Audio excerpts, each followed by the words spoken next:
Israelis have had it with the Supreme Court. They've had it with the left-wing politicized generals, and they've had it with the goon squads that were attacking the government for the past 2 years. I'll have all the details coming up on Info.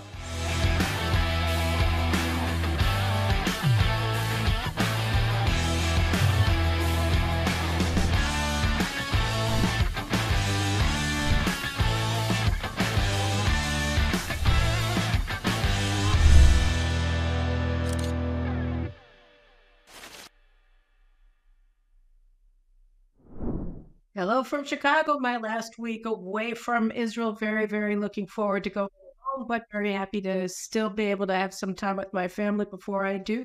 At any rate, what has been going on? Well, we all know that Israel is poised to absorb or perhaps hopefully preempt Iran's planned attack against Israel. It's massive escalation that it's promised. I'll be discussing that whole issue of what's going on the war front in a special edition of the Karolin Glик Show that I'm going to be taping tomorrow with my longtime friend and guest on the Karolin Glik Show, strategic expert David Wormser in Washington. But in the meantime, I wanted to talk to you about what's going on the domestic front because it has immediate impact on what's happening on the war front.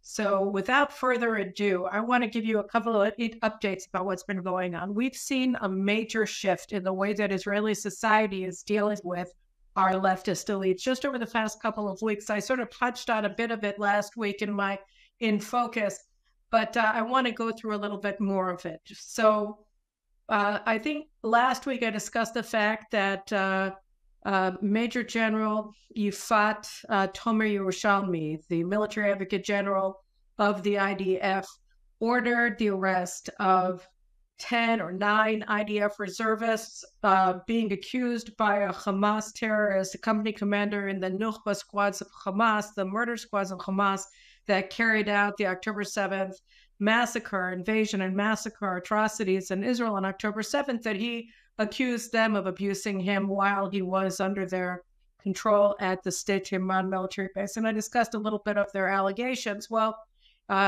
the military advocate general ordered their arrest. They were arrested by masked CID officers at State Timman last week, and all hell broke loose. You had hundreds and hundreds of Israelis descending on the military base where the Hamas terrorists are housed, demanding that the soldiers be released and that they not be punished for treating for the treatment that they're giving to Hamas terrorists who participated in October 7th.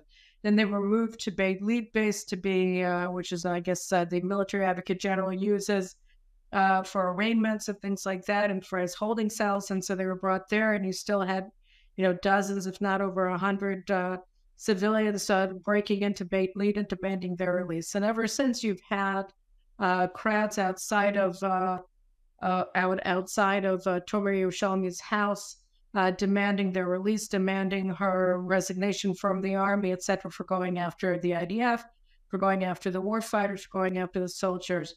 5 out of the 10 soldiers that were arrested were released with no conditions. The other 5 still remain in military jail pending indictment. But what works out now is that all of the charges against them have fallen apart. Charges that were leveled against them by this terrorist from Hamas have fallen apart because everything that they do with prisoners at State Timman is videotaped, and all videotape evidence corroborates their story that they didn't do what they were accused of doing, which is essentially group sodomizing of this terrorist. And there's no indication whatsoever that that occurred at any point in his incarceration. Their claim that he was hiding a cell phone in his rectum, and as a result, he sustained rectal damage, seems to be more reasonable. So rather than relent and cancel these trumped-up charges that were brought by a terrorist against IDF reservists who've been serving in IDF reserves in this elite unit for guarding the most dangerous terrorists that Israel took alive on October 7th, the IDF prosecution under the leadership of Major General Tomer Yerushalmi is doubling down, and they want to bring the terrorists in as a prosecution witness against the soldiers. So this is something that's shocking to the overall public And so she's been suffering these demonstrations, much like the demonstrations that her leftist friends have been carrying out against Prime Minister Netanyahu and Likud members of Knesset, coalition members, cabinet ministers from all the coalition parties have been undergoing at the hands of left-wing shock troops who have been demonstrating and rioting in the streets of Israel first for 10 months preceding October 7th, and then about 5 months after the war began, when they figured they had been nice long enough, and they went back into the streets this time, claiming that what they really cared about were getting the hostages out. So the same kind of things with his horns and drums outside of her house. But the funny thing is that while these people are allowed to light bonfires and throw torches at policemen and all kinds of other things, assault elected leaders, and then not get charged with anything for as long as they want, all hours of the night, throughout the night, every day, starting at 4 o'clock in the morning. So the protesters outside of Tomer Yerushalmi's house are being told that after 10 o'clock, they're not allowed to make any noise in her neighborhood to disturb her neighbors, which is really something that's repeated itself throughout the past 3 years, which is that the state attorney who's enabling the attorney general and the state's attorney who have been enabling these riots against the government for the past 2 years are protecting their own. And that's why they're saying that members of their tribe, member of their legal fraternity and officers, etc., they're immune from demonstrations. They can't be bothered in their homes. They can't be harassed, but you can harass the prime minister outside of his home every day of the week. During Shabbat, whatever you want, you can harass his family, you can attack his family, whatever you want, you can do that. But you're not allowed to demonstrate loudly late at night against these people. So, I'm all for not being allowed to demonstrate outside of everybody's home. But again, we have to have a rule of law here. You can't have a rule of law only for some people, because that means that there is no rule of law. That means that there's a political rule that's being wielded by people with legal power. And that's basically what we've seen all along. And that's what we saw today with rally or demonstration or whatever you want to call it outside of the military advocate general's home for her action against IDF reservists, which, I'll just say, the impact here is really devastating for Israel. Not only does it demoralize the public to see our war fighters treated like common criminals, or even worse, war criminals, we're seeing that, you have echoes of this resonating throughout. So if she thought that by attacking our own war fighters, by treating them like war criminals, that this was going to get us off from charges from the International Criminal Court or the International Court of Justice, that's ridiculous, because what she's actually doing is fueling them, saying, oh, look, she's doing it, so we're right to be pursuing these trumped-up charges against the IDF, trumped-up charges against Israel's political leadership, etc. So they're actually fueling the allegations. They're not undermining them. I saw any number of demonstrations over the past week against the IDF where they're saying that our soldiers sodomize poor Palestinians. So this is all because of her. This is all her fault. This is all the fault of the IDF military advocate general's unit that seems to think that they are allowed to adopt their own warfighting policies. And so they're not getting away with it. The public won't have it. Nobody's accepting the legitimacy of what she's doing. And she's under a lot of pressure. The chief of staff is under a lot of pressure to fire her. The prime minister is under a lot of pressure to fire the IDF chief of staff, Levy. So, this is going on. They're not getting any respite from this. And the same is true of their bosses of the military advocate general's unit, of the attorney general in the Supreme Court. So the Supreme Court has been listening to all of these petitions over the past couple of weeks by terror supporters, by radical foreign government-funded NGOs that are calling for, Israel to provide medical services for Gazans inside of Israel,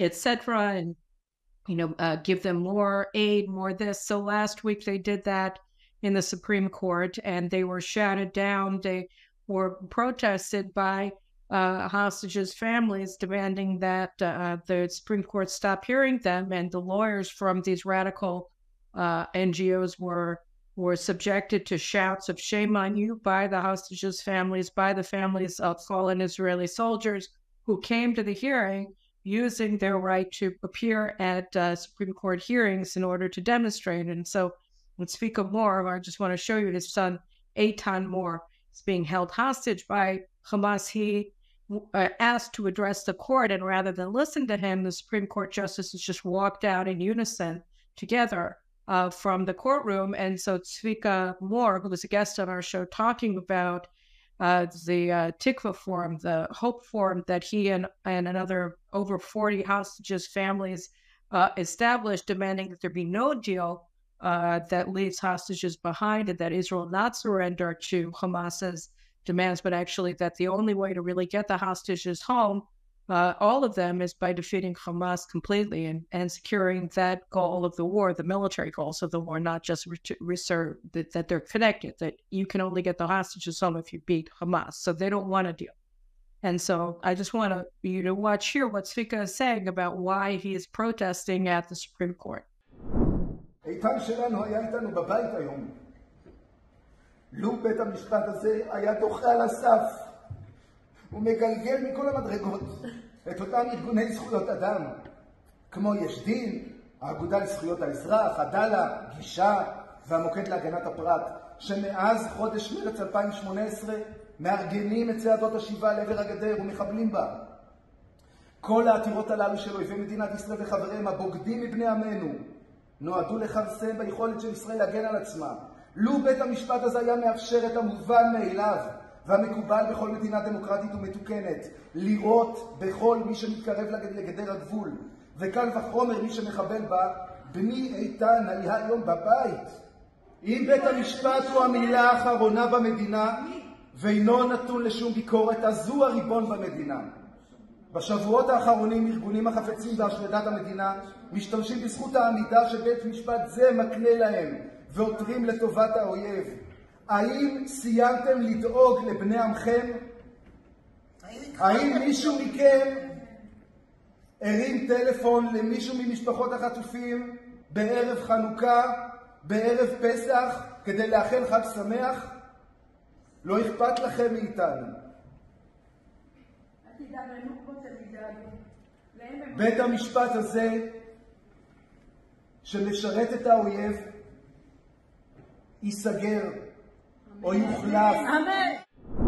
So right, so he's saying, you guys think of yourself as a sovereign power in Israel. Okay, so we've been going to the Knesset, we've been going to all these hearings, but they don't have the power. Now we know you guys have all the power, so we're coming to you.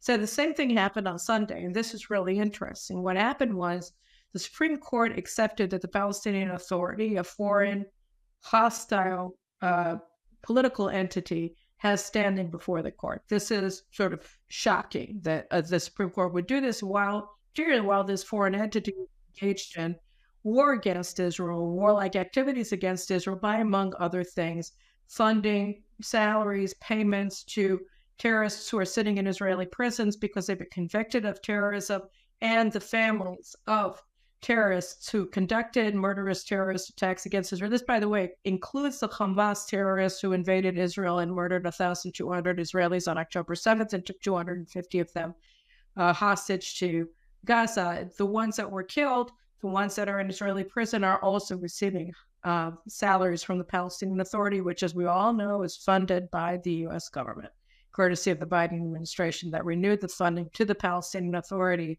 that President Trump ended because of their payments to terrorists.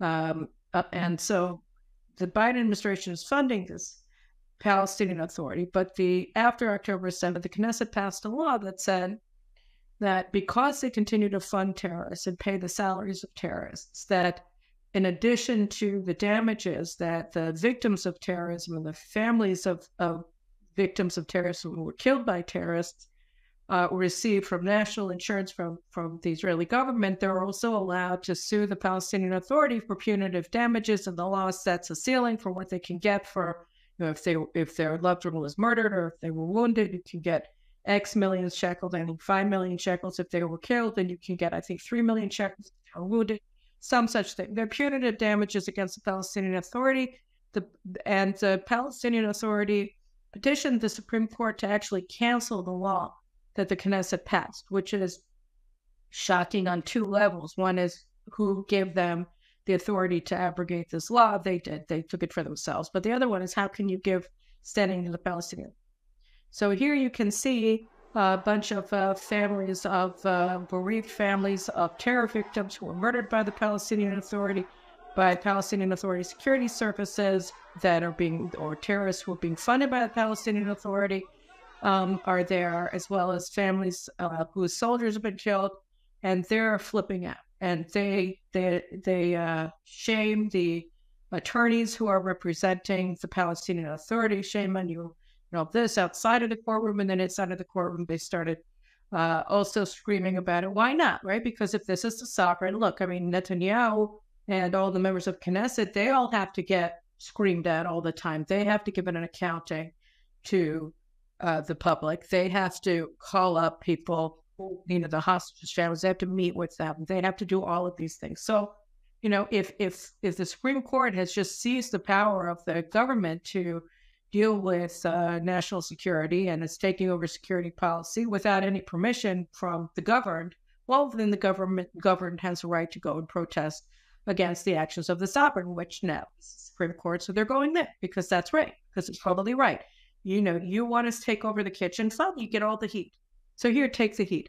And so what's really funny here, and I hope that this is the beginning of a process that we'll see, is that after the Supreme Court started hearing this petition and the Palestinian attorneys presented their case, and even before the government presented its case opposing the abrogation of the law, the judges announced that they were going to reject the petition and that they were going to order that the Palestinian Authority pay the court costs, which is really interesting because here they are, they're beginning to feel heat and they're relenting because they see they're now being treated as politicians they are. Of course, they're not real politicians. They've swallowed the political system and they're ruling by judicial fiat, and they thought that they have no accountability. And the public has finally said, no.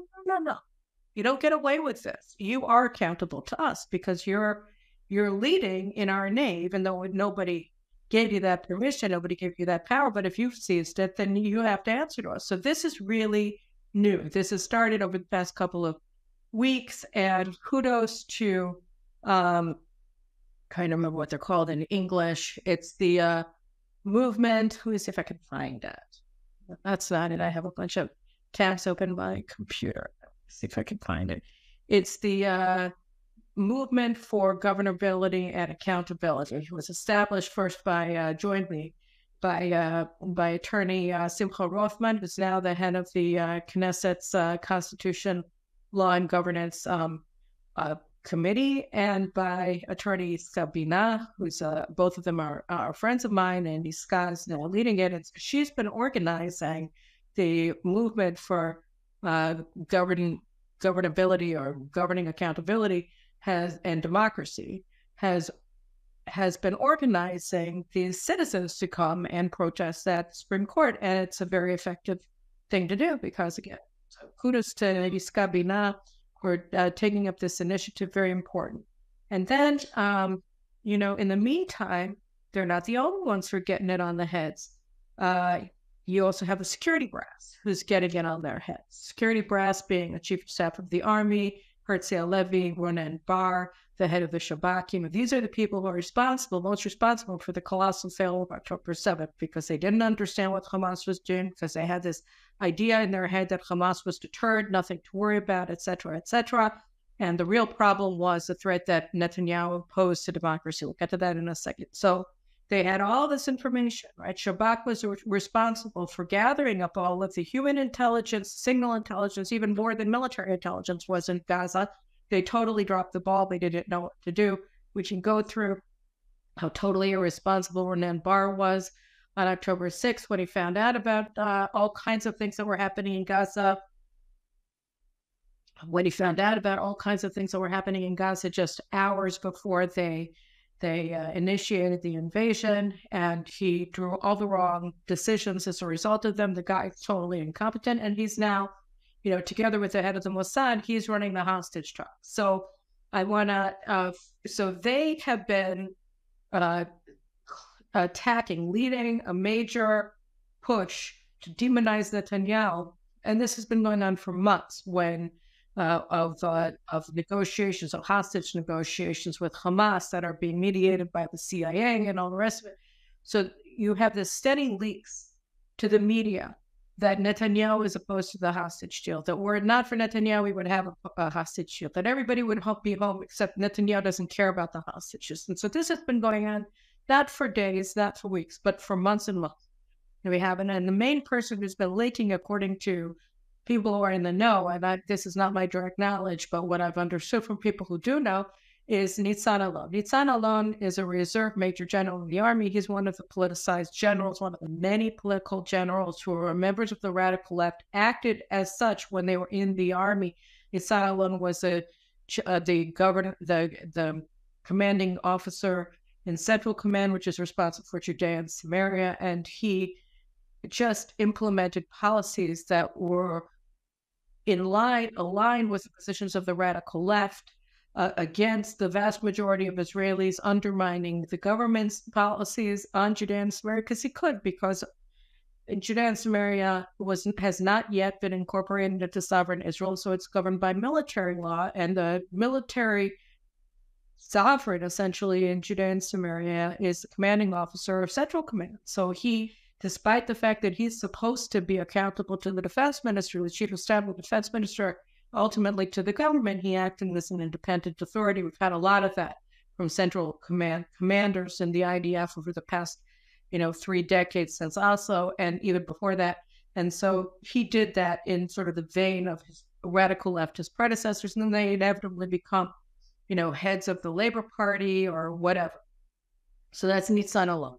And he was brought in by Herzl Levy in a massive move of subversion, I would say a political subversion, to be Halevi's representative in the hostage talk. So you have this radical leftist who was actually politically engaged before he was brought into this position after October 7th. He was part of the generals trying to bring down the government before October 7th, and then Herzl Levy ropes him in, and he puts him in this position that he's the chief IDF negotiator. Okay, on the hostage. So he's a very senior member of the hostage negotiations with Hamas.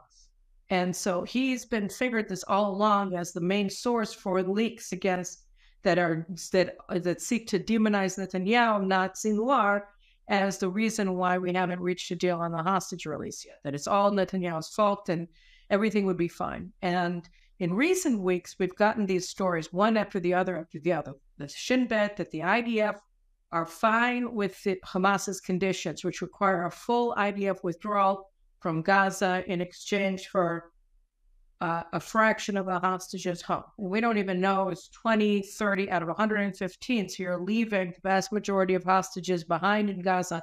No indication of how many are alive, no indication of who is going to be released, because Hamas won't give us any names, right? Nothing, no information on the status of the 115. We know already that at least 40 of them are dead, but we don't know about the rest.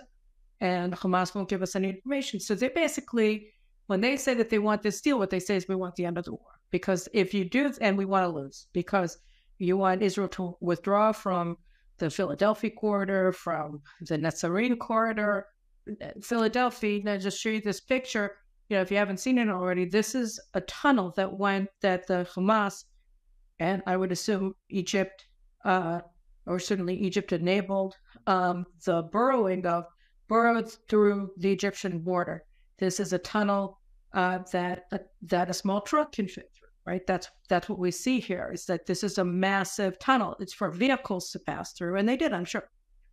So what's interesting is that the IDF discovered this 10 days ago, and they didn't want it published because it was going to embarrass Egypt. So the reason why it even got to the media and the IDF spokesman's unit was forced to publish it, was to acknowledge that was true, that this happened along the border that this exists along the border between Gaza and Egypt, is because IDF soldiers sent the pictures on their own to reporters because they couldn't believe that the IDF was suppressing this information. So, this is what just happened, and so now the IDF spokesman's unit is chasing this story, and it works out.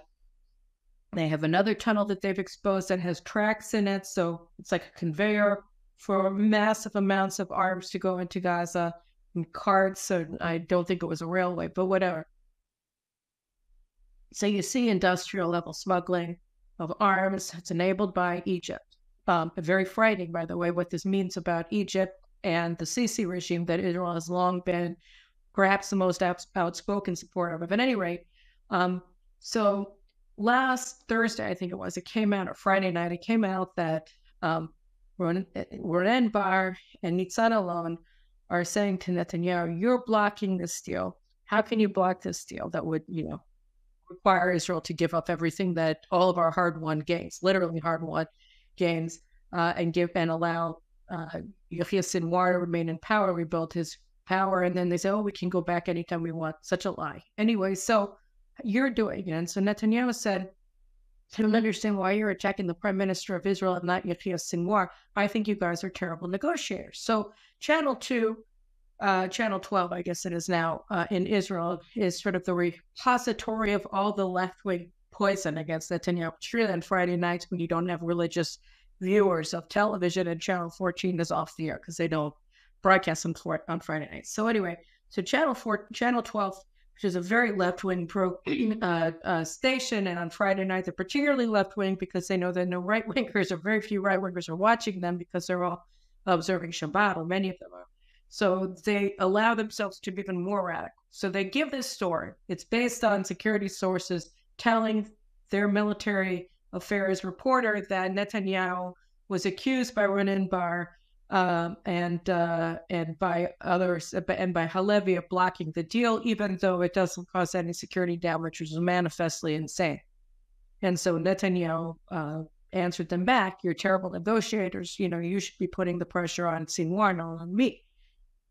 And what was funny was they thought, because they always think, because they're always sure that when they say nasty things by Netanyahu, that he is the one blocking the da-da-da-da, that it's going to get him in trouble, and then he's going to be on the defensive, and then he's going to make concessions so that he doesn't lose public support, because he's a politician. That's really all he cares about, right? So what was funny was, the story comes out Friday night, and on Saturday night, people who are on the right, and even before that, people who are on the right who saw this, said, great, Netanyahu is absolutely right. We totally support Netanyahu. He's totally right. What kind of nonsense is this, right?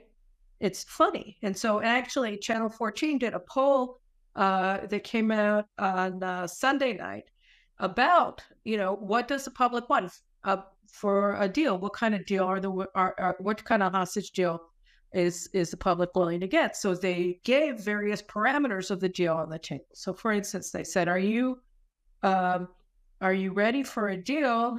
Are you for or against a deal that will allow Yahya Sinwar to remain in power and rebuild his regime in Gaza?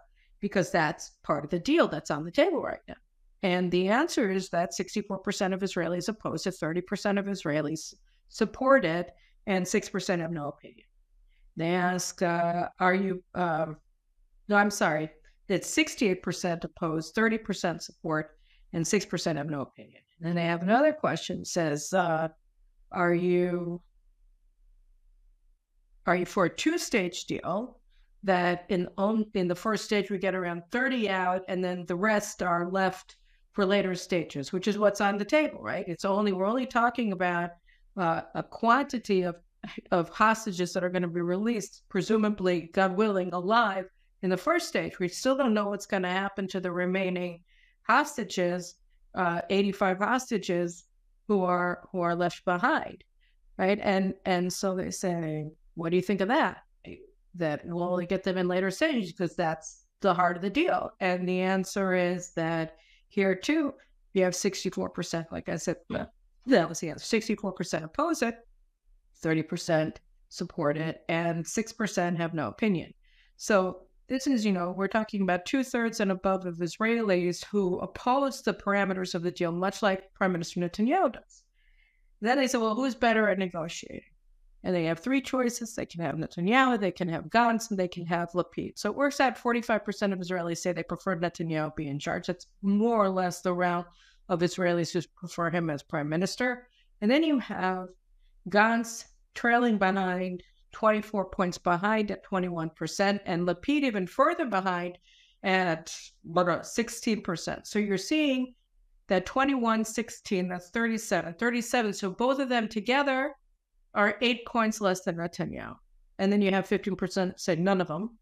And another 3% thinks that they have no opinion. So the public wants Netanyahu to lead these negotiations because they trust him more than they trust these generals who are leaking against him and accusing him rather than say, Yafia Sinwar of blocking the deal. So what's notable here are 2 things. First of all, for the first time in recent weeks, the head of Mossad, who's also one of the leaders of the negotiating team, David Barnea, who's been silent on this thing, or with Herzl Levy, he changed sides.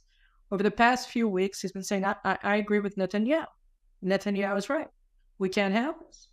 And second of all, so that's first of all, so you can't talk about all the security establishment because the head of Mossad isn't with them. That's the first thing that's different. And the second thing that's even more shocking is that it was reported today by Amit Segov, the top political correspondent in Israel, always gets all the scoops, that Nitzan alone just met with the same general, the same political general who's been leaking all this stuff against Netanyahu for months, right from the negotiating table, allegedly, from people who I believe who have credible information about it.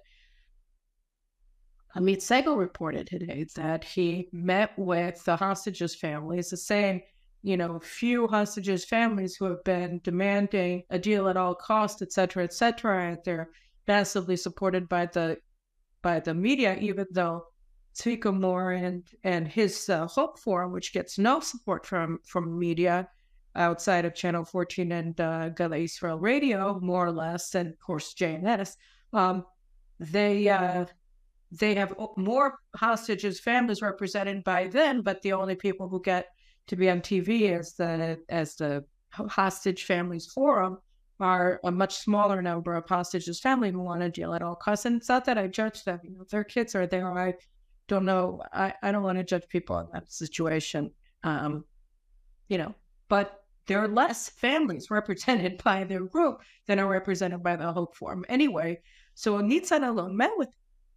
And according to Amit Segov, he said to them, look, Hamas never agreed to Biden's deal, the one that he presented as Israel's deal on May, I think, 25th or something like that. I did a whole show on it, and you can check it out why I explained that it doesn't make any sense. What he said was Netanyahu's position, but whatever. He presented it as Israel's deal.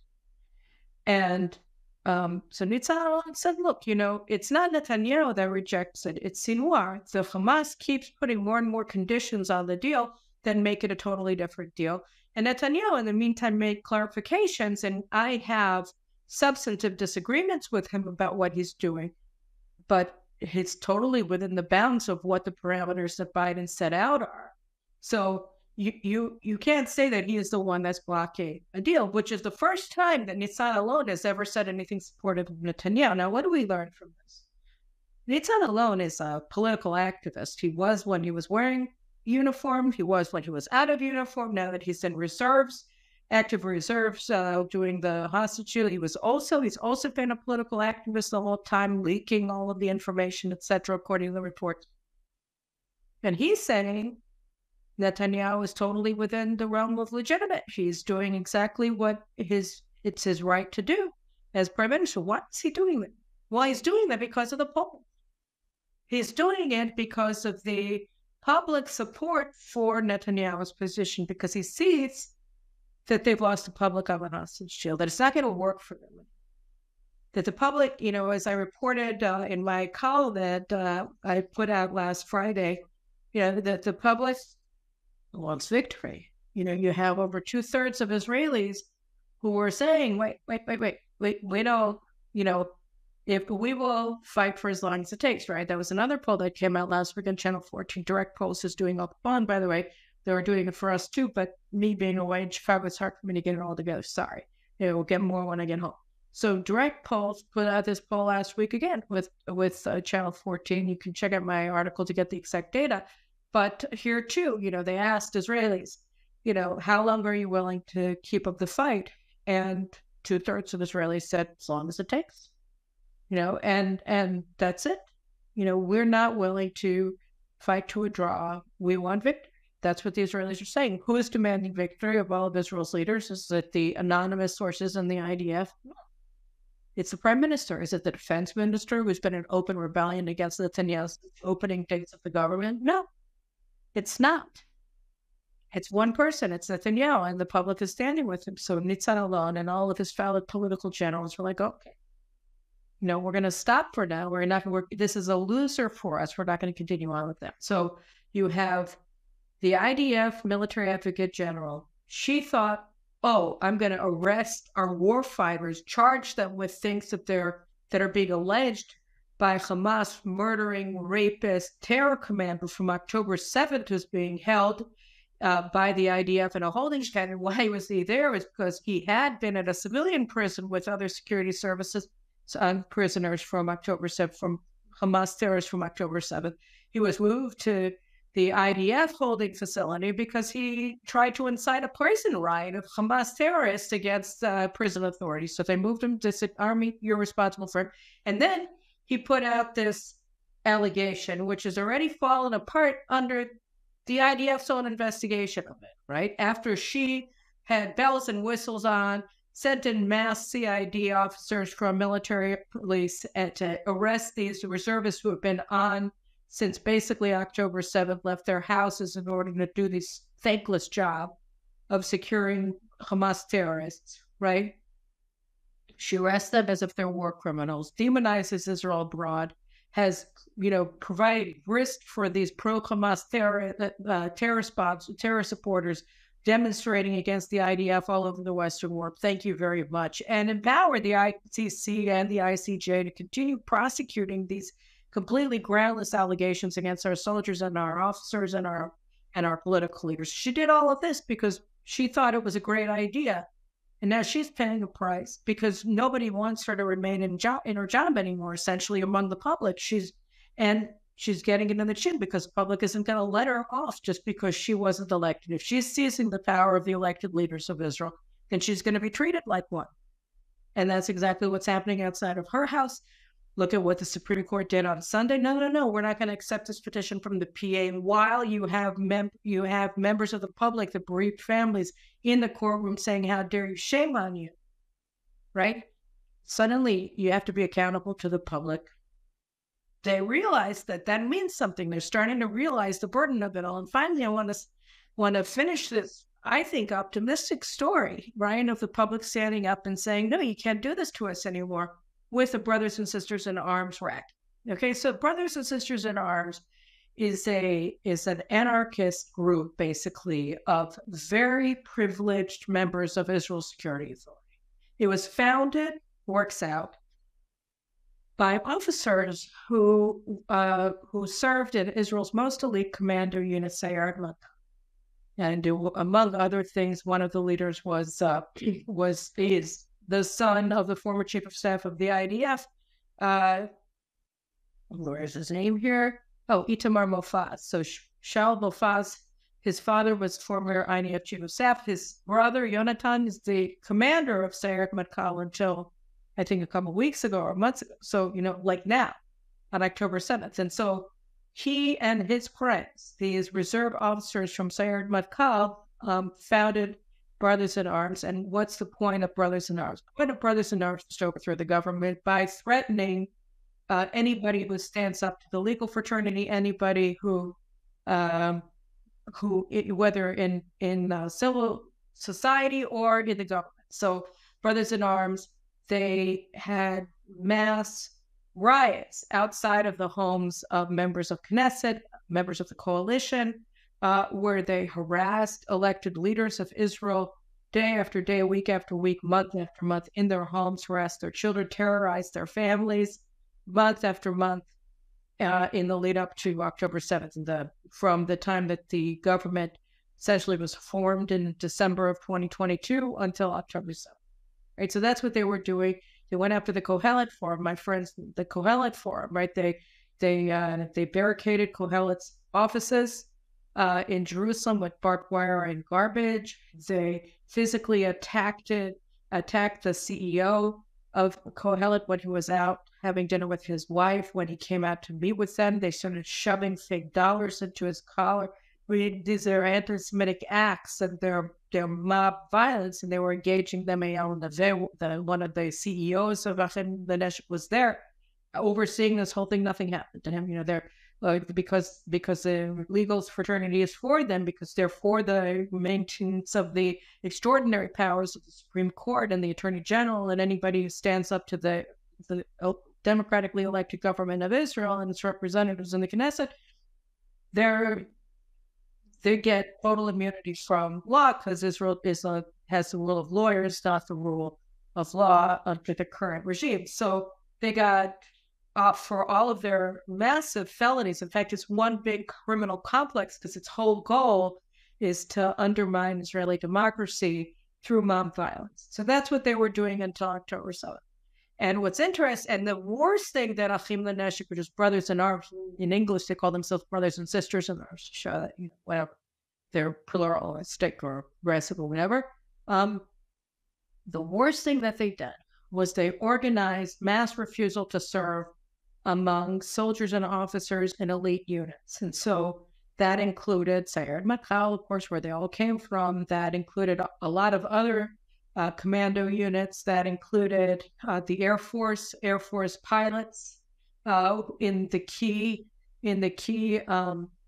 squadrons, fighter squadrons, F-15 squadrons, etc. in the Army, who saying they were going to show up. Brigadier generals in the Air Force who serve in the command bunker of the IDF, of the IAF, the Israel Air Force, that's responsible for controlling the aerial operations, the operations control. So these are, senior people, and they were waging a campaign of extortion against the government. We're going to destroy the IDF. We are destroying the IDF. 10,000 people agreed to answer the Brothers in Arms call to refuse to serve in reserves. Okay? And this was open. They called for it openly. And they were proud of themselves. They were on 60 Minutes, bragging that they got 10,000 members of the IDF reserves not to serve. So these were acts that they did of civil rebellion, of sedition, and felony assaults on law-abiding citizens caused massive damage. So Kohelet, not only did they operate against Kohelet inside of Israel, but they spent months, their friends, their colleagues in the United States, harassing, humiliating, waging a massive public campaign against Arthur Danzig, Kohelet's funder, their main funder, until he decided he couldn't take it anymore, and he announced that he was going to stop funding Kohelet, and almost their entire budget was from his contribution. So Kohelet started been falling apart since last August when he announced it just a year, because they have to suddenly find somebody to fund their operations. One of the most important think tanks in Israel. This was because of what Eyal Levin, the Brothers in Arms, did to them. So, and then they bragged about it. I talked about it at the time. Anyway, so these are violent people, and they took a hacksaw to the idea. So then October 7th comes. Before October 7th, you had statements by Hamas leaders, spokesmen, Iranian spokesmen, government spokesmen, leaders, Hezbollah spokesmen and leaders saying, look, the IDF is falling apart. Look, Israel is destroying itself. Obviously, what is the lesson? Now is the time to attack. And anybody with eyes in their head who saw what Brothers in Arms did in the 10 months that preceded October 7th couldn't come away with anything other than a conviction that this organization played a role, made a significant contribution to Hamas's decision, to Iran's decision, to Hezbollah's decision to invade Israel on October 7th. Because here you see the IDF is falling apart. We have warnings that the Air Force is no longer functioning from the Air Force Command, right? From the Chief of Staff of the IDF. Galit Distal of Artian, one of the sort of the passionaries of the Likud, she announced yesterday, she told yesterday that when she was minister for a brief period at the beginning of the government, it's a story. She got a call after she came out against the people refusing to serve from the chief of staff, from Herzl Levy, who said that they're causing real damage to the IDF, and that they're in specialized positions that the IDF absolutely requires, and that it's going to take 6 years. Not, they can't just be replaced. These aren't lying soldiers. These people cannot be replaced. That it takes 6 years. The IDF needs 6 years to train other people to perform the actions that these officers who were refusing to serve in reserves were performing for the IDF. So this was significant substantive damage to the IDF, according to what Galit said. Herzl Levy told her. So this is massive damage, and Netanyahu was completely freaked out over these, recorded banging it on the table, saying this is treason, you have to take care of it. And then the IDF did not take care of it at all, because they were too afraid, because they were paralyzed, because they were their friends. For any number of reasons, they didn't do it. And so this was going on, and then October 7th happened. We were invaded. So it was obvious to most Israelis that Achim Нэshek, that brothers in arms, played a role in this, that they contributed to what happened. They invented themselves immediately. They changed the name of their operation from Brothers in Arms to the Civilian Operations Room, the Hamal Ezrachi, it's called in Hebrew. The civilian war room, and they said they were organizing equipment for the IDF. They were organizing assistance to the farmers in the South, and the same media that was supporting them in their acts of mayhem and riot and civil war, basically, the 10 months preceding October 7th, continued to give them lavish coverage for their war room, and look at all these operations that they're doing, that they're giving out all of this assistance to the kibbutzim, to military units, etc. So they get all of this positive coverage for their new, improved look, that now they're running the country. Now they're making sure that everything runs smoothly, because they're the best, because they are tech people, they're high-tech people, they're putting together computer programs to help locate the hostages. That never happened, but whatever. So they have all this glory, they're getting all of this credit. And guess what? They raised an enormous amount of money. So Arbalou, one of the great Twitter feeds that I've talked about in the past, that showed other damning information about the ties between these protest groups and the Biden administration some months ago. So he came out, Arbel, with more information from Freedom of Information Act request that he made to Israel's Registrar of Nonprofits. He received the budget, the money, the donations, information on all the donations that the Brothers in Arms group got since during the year of 2023. So that's, the 10 months preceding October 7th, and then 2 months after they rebranded themselves. And just to be clear, after October 7th, all of diaspora Jewries just opened up their wallet and started giving money to Israel, right? Because they were under attack. We're about, we suffered the one-day Holocaust. Is terrifying what's happening. People started giving a lot of money. And they were right there with their shovels and a big bag to throw it in. So they got money not only from people who are like-minded, they got money from people who wanted to give equipment to military units in the IDF, get them ceramic vests, get them better helmets, get them this, get them that, get them all the things they need, canteens, etc. And they were sure to put a sticker from Brothers in Arms on every piece of equipment that they donated to IDF units, so that everybody would know that it was given by the good people who were responsible for trying to take apart the IDF for 10 months ahead of October 7th. And it was really interesting. They came to a lot of places, including the kibbutzim, with their Achim Нэshek, with their Brothers in Arms T-shirts. They're always olive green, and they have very, like a blue and white lettering, because they're soldiers, whatever. And so they come in, and at Ofakim and at some of the kibbutzim also, people told them to go away. They didn't want to have anything to do with it. The public hates them. The public didn't want them. Like, if you really want to help us, why are you coming with your T-shirt? Come with normal clothes. Why are you coming as this group? And, so they rebranded themselves, but they didn't really, because they're all still wearing their logos. They're still wearing their T-shirts. They're still identifying themselves as the Brothers in Arms, etc. So people didn't want that. So that was the first indication that, we have a problem with the public. but they didn't care because they want to go into politics, a lot of them, etc. So it works out. And I went over the data myself today. They raised since through October through December 31st, 2023.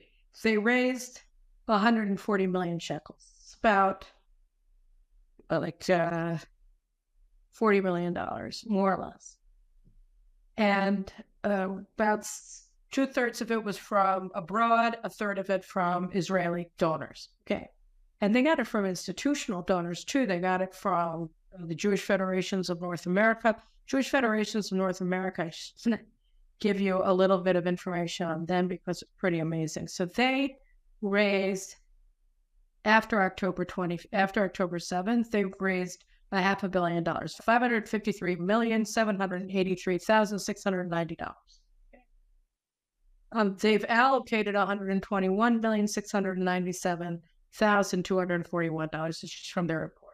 So breakdown of allocations, collective donations and federated. So 53 million are collective allocations and 68% are federation delegated allocations. So what the federation wants. The rest of them, 53 million, is what people who donate said they want, go bring my money to here, bring my money. So the largest total allocations, Jewish Agency got 32 million. Local municipalities, regional councils got 15 million. The Joint Distribution Committee, these are old, government affiliated groups. The Georgia Distribution, $7.7 million. Then what is the fourth largest grantee from the Jewish Federations of North America?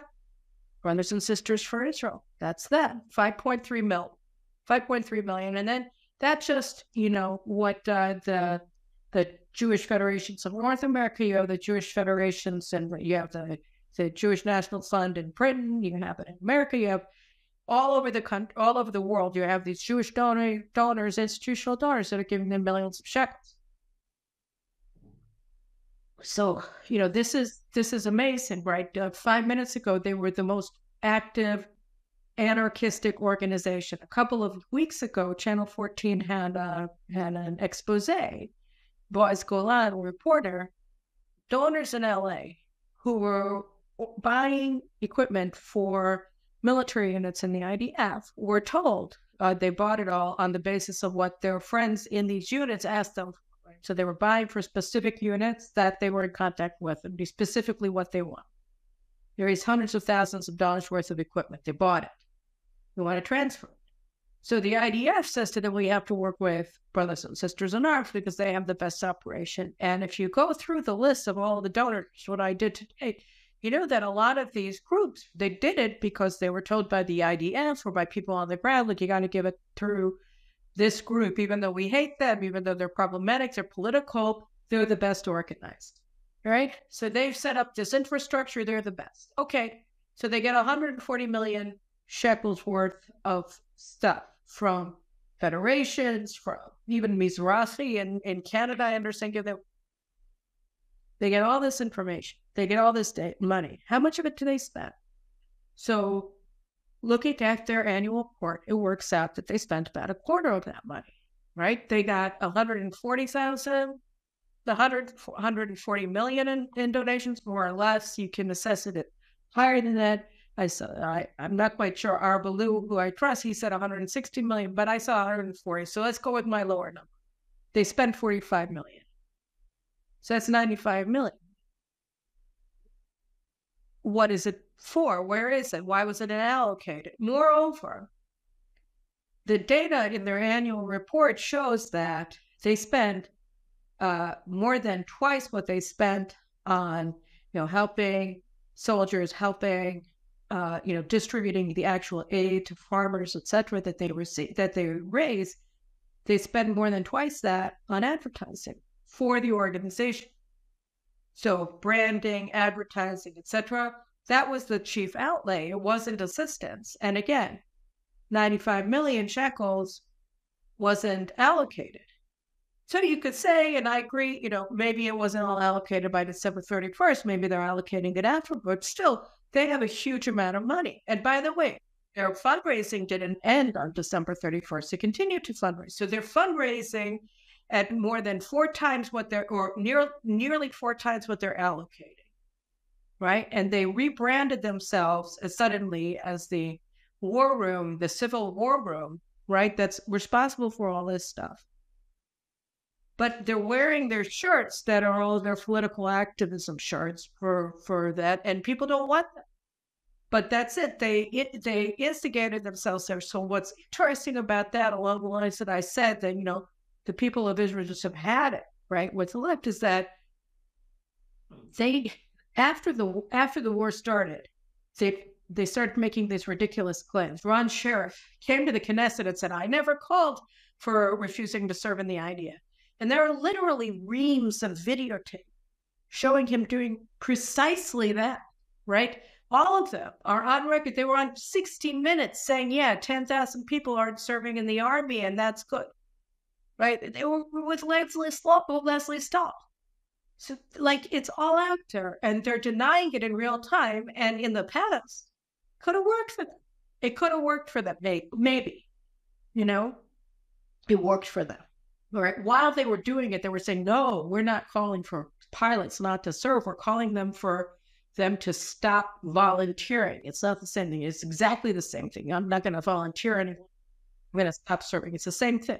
Like, there's no difference. And no matter how many times we said that, the media kept repeating their lie that there was this distinction between a term of art that's used for Air Force pilots and the term that's used for everybody normal, like who isn't an Air Force, right?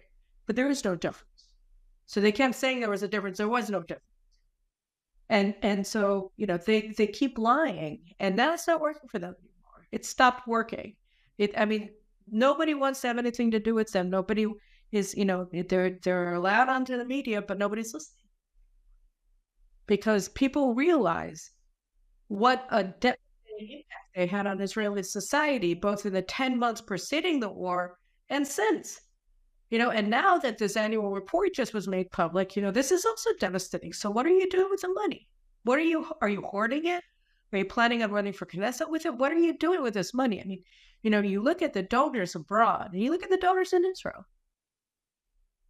These people are not, you know, a lot of them, some of them are, you know, like-minded, anarchists, hate the right, hate Netanyahu, etc. A lot of them, right? So say, you know, half of the money that's erased from people, you can use it for whatever you want. With the other half, and I'm being generous when I say half, but say the other half, you know, 70 million shekels that they raised, that's from people who agree with them. That's from people who want to help the IDF. That's what people who want to help the kibbutzim. That's from people who want to help the farmers, right? And so, what is their money going to be used for those purposes?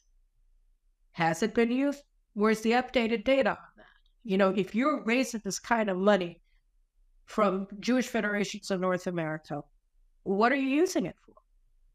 Right? I mean, you got Moshe Cohen living in Brooklyn. He just gave $5,000 to the Jewish Federation of New York in order to support the IDF, support the people of Israel, support the people of the South, support the people of the North, and they gave it to you. What's the money being used for? That $5,000 wasn't yours. So, you know, these are things that are now coming out. People are tired of it. I'm sure that American Jews are probably going to be tired of it too when they realize that something weird is happening here. And so, you know, we should all make sure, right, that we know where our money is going to. And by the way, the people in LA who were interviewed in the Channel 14 report, they said, yeah, that the money actually went to the units, thankfully. But again, it went with their logo. They want everybody to know that they raised money. They didn't raise the money. The money was raised, and people were forced to deliver it to brothers and sisters in arms because everybody said they had the best operation. And now these people who have the best operation, what are they using the money for? So this is a really important story too, but it goes along with sort of the bigger story, right? Which is Israelis have had, you know, the Nitzan alone, the justices in the Supreme Court, the military advocate general, of the IDF, the Attorney General of Israel, all these people thought that they were immune from criticism as they seized more and more powers, as they subverted the elected government, as they subverted the people's will, as it was manifested at the ballot box on November 1st, 2022, and as it's been shown in polls. They even put out polls that are push polls that tell them what they want to see, right? And then they repeat them, and then the New York Times posts them as a reason for the Biden administration to support their efforts to overthrow the democratically elected government of Israel before the war ends. But the people of Israel also have a say, and they're saying it louder and louder and louder, because, you know, tomorrow I'll be talking to David Wormser. It'll be going up later this week about what's going on with this war. We're at a critical moment in Israeli history, and everybody who stands in the way of victory at this point now is beginning to realize that people don't want to hear from them. They want to hear what they have to say. And things are changing in Israel, and I think they're changing for the better. They're changing for the better. The politics are changing. So social situation is changing. And I think it's all changing for the better. I become more and more convinced that regardless of what happens in November in the United States, Israel's going to win this. And I'll just leave you with one last thing. Barak Ravid at Axios, who's basically the State Department stenographer with an Israeli accent. So he gave this report of Biden's interview or meeting with Netanyahu last Thursday night, which Biden already said was nasty. And I wrote about it in my article last Friday, which is that there's a very direct conversation, very direct. I was very direct. We want a hostage till now. And so Barak Ravid gave further information. It said that Biden essentially started swearing at him, don't BS me, but that was a BS, the actual words, etc. You can't treat an American president this way, etc. So that it was presented in the Israeli media as this Netanyahu, again, ruining our ties with Biden, or whatever.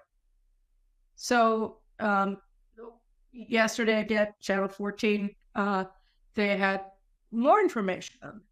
So it works out that Biden, after he said, don't BS me, this, that, and the other, he said, this war has to end. It has to end now, or something like that. So Biden says to Bibi, he says, the time to end this war, the time has come to end this war. And Netanyahu reportedly said, Mr. President, we will finish this war when we win it. And, what's really remarkable about what's going on in the public sphere, again, is that he's not speaking for himself. He's speaking for the public that elected him. And the public that elected him has also started talking now. They've decided that the ground is no longer going to be controlled by a very small, but very politically powerful minority of Israelis, wealthy Israelis who think that they can lord their money and their power over the public. It's not going to happen anymore. We've paid too high a price, and we understand the stakes. It's just not going to happen. So I'm very heartened by the events of the past couple of weeks on the ground. They're continuing to do what they want, and they're implementing independent policies, but it's more and more difficult for them when they realize, that they're on notice. We're not going to take it anymore. We want to win, and we will, I'm sure of it. So I'll talk to you later this week about how it's going to happen, what's going to happen, etc., and why we should all be scared, but pretty assured and confident that that things are going our way, despite everything. Those are my thoughts for today. Take care.